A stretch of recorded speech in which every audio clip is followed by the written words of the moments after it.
আসলে দেখেন, আমাদের দেশে পুরনো ধারার রাজনীতিতে এগুলো হচ্ছে ডিফারেন্ট টুলস।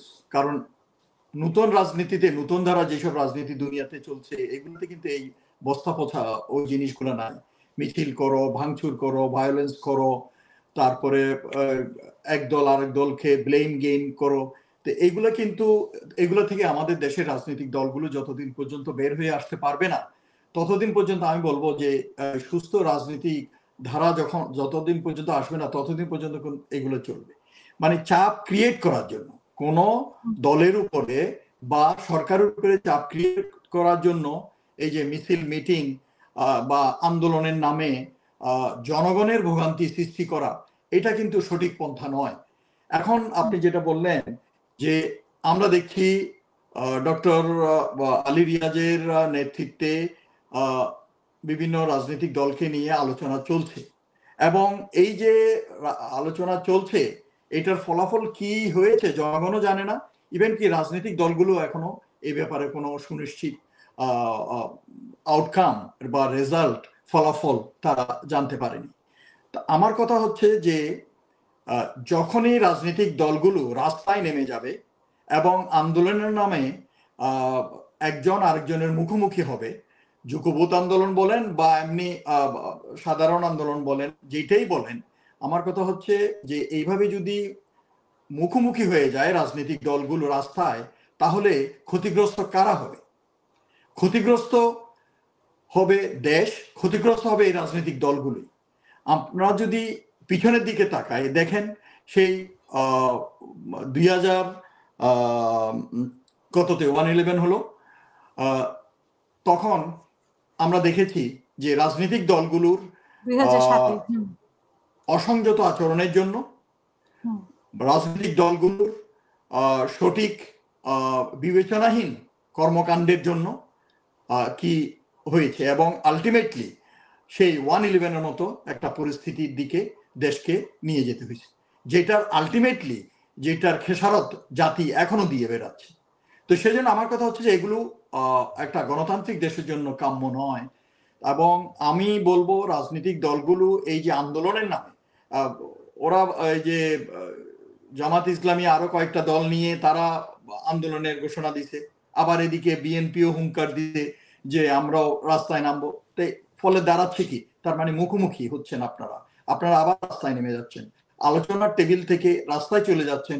এটা কিন্তু দেশ এবং জাতির জন্য একটা, যেখানে আমরা নির্বাচনের মাধ্যমে একটা সুষ্ঠু গণতন্ত্রের দিকে উত্তরণের পথে এগিয়ে যাওয়ার আকাঙ্ক্ষা নিয়ে এগোচ্ছিলাম, সেই সময় এই আলোচনার টেবিল থেকে উঠে গিয়ে রাস্তায় নেমে আবার আন্দোলনের ডাক দেয়া, এইটা কি সরকারের উপরে, এই অন্তর্বর্তীকালীন সরকার হচ্ছে যে ওই বলে না একটা মরা বাঘের মতো, এটার দাঁতও নড়বড়ে হয়ে গেছে, পা নাই, এই নাই, তো ওই বাপুরাম সাপুরের মতো। তো এখন এইটার উপরে কি চাপ সৃষ্টি আপনারা করবেন? এটা আলটিমেটলি আমার কথা হচ্ছে যে নির্বাচনটা যে একটা প্রক্রিয়া শুরু হয়েছে, এটা বাধাগ্রস্ত হবে। গণতন্ত্র উত্তরণের যে প্রক্রিয়া, এটা বাধাগ্রস্ত হবে, দেশে ভোগান্তি হবে জনগণের, এবং দেশ একটা অনিশ্চয়তার দিকে এগিয়ে যাবে। এবং এতে আমাদের দেশের শত্রু যারা আমাদের দেশে অশান্তি সৃষ্টি করতে চায়, তারা এইটার সুযোগ নিয়ে ফায়দা লুটবে। ফেসিবাদ আবার এখানে তাদের দোসরদের মাধ্যমে এবং বিদেশি যে গোয়েন্দা সংস্থা আছে তাদের মাধ্যমে আমাদের এখানে জনগণ এবং রাজনৈতিক দলগুলোর মধ্যে বিভাজনের সৃষ্টির চেষ্টা করবে, এবং এতে আলটিমেটলি আমাদের দেশ ক্ষতিগ্রস্ত হবে, একটা অনিশ্চয়তার দিকে এগিয়ে যাবে। তো আমার কথা হচ্ছে যে আপনি যেটা বললেন সেটাই, আলোচনার টেবিলে যদি না, এখানে কি আপনার মনে হয় যে সরকারকে চাপ দিচ্ছে? তো সরকারের সাথে তো তাদের আলোচনা চলছে, এবং মানে সরকারের সাথে সরকারও তো তেমন, আমরা দেখেছি যে আগে কোনো বিক্ষোভ সমাবেশ হলে বা কোনো দাবি নিয়ে নামলে সেটা সরকারের সাথে সরকার সমঝোতার চেষ্টা করতো, তো এখানে সরকারও তো কিছু বলছে না। আপনাকে যেটা বললাম যে আমাদের দেশে ওই যে বস্তা বা রাজনীতি, তারা এটা হচ্ছে যে শো অফ, মানে শো অফ করতে চায়, শো অফ করতে যায় যে তাদের সাথে লোক আছে, রাস্তায় তাদের শক্তি আছে, এটা দিয়ে তারা শো অফ করতে চায়। কিন্তু আলটিমেটলি এইটা আমি সব রাজনৈতিক দলগুলোর কথাই বলবো, এই যে এইভাবে শো অফ করে তারা জোর করে কিছু আদায় করে নেওয়ার চেষ্টা করতেছে, এটা তো আমি আসলে ঠিক দেখি না। কারণ আলোচনার টেবিলে এইটা আমি বলবো যে ইভেন কি বিএনপিকেও বলবো, তারপর অন্যান্য দলগুলোকে বলবো, সাংঘর্ষিক হতে পারে আলোচনা। সালিশ বিচার কখন হয়? আমরা আমাদের গ্রাম দেশে দেখে আসছি না ছোট থাকতে, সালিশ বিচার হয় যখন কোনো মতদ্বৈততা থাকে এবং মতের অমিল থাকে তখন। কিন্তু আমার কথা হচ্ছে যে যখন আলোচনা হবে তখন গিভ এন্ড টেক, কেউ একটু ছাড় দিতে হবে যে একটা সমঝোতায় পৌঁছার জন্য, একটা ইতিবাচক ফলাফল অর্জনের জন্য এখানে অংশগ্রহণকারী দলগুলোর ভিতরে কাউকে কিছুটা ছাড় দিতে হবে, দিয়ে তারপর একটা সিদ্ধান্তে পৌঁছতে হবে।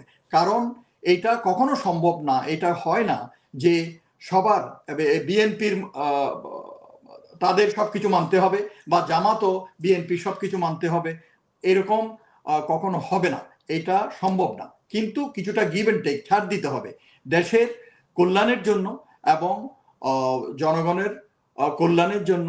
রাজনৈতিক দলগুলো একটা ইতিবাচক সিদ্ধান্ত নেওয়া উচিত এবং কিছুটা ছাড় দিয়ে তারা তাদের ভিতরে এখন যে চলমান আলোচনা আছে এখানেই তারা একটা সিদ্ধান্তে আসা উচিত। এই আলোচনার টেবিলে আমি বলবো সংযত আচরণ করা উচিত। এবং এইটা কিন্তু গণতান্ত্রিক না, যদিও এটা মিছিল মিটিং আন্দোলন করার অধিকার সবার আছে, কিন্তু আমার কথা হচ্ছে যেই পর্যায়ে আলোচনা চলছে এইখানে জিনিসটাকে সমাধান করা উচিত। এখানে তো নো হয়ে যায় নাই, ফুল স্টপ হয়ে যায় নাই, আলোচনা বন্ধ হয়ে যায় নাই। কাজেই এটা আমি বলবো দুপক্ষকে এটা কনসিডারেশনে এনে তারা একটা সমঝোতায় আসা উচিত।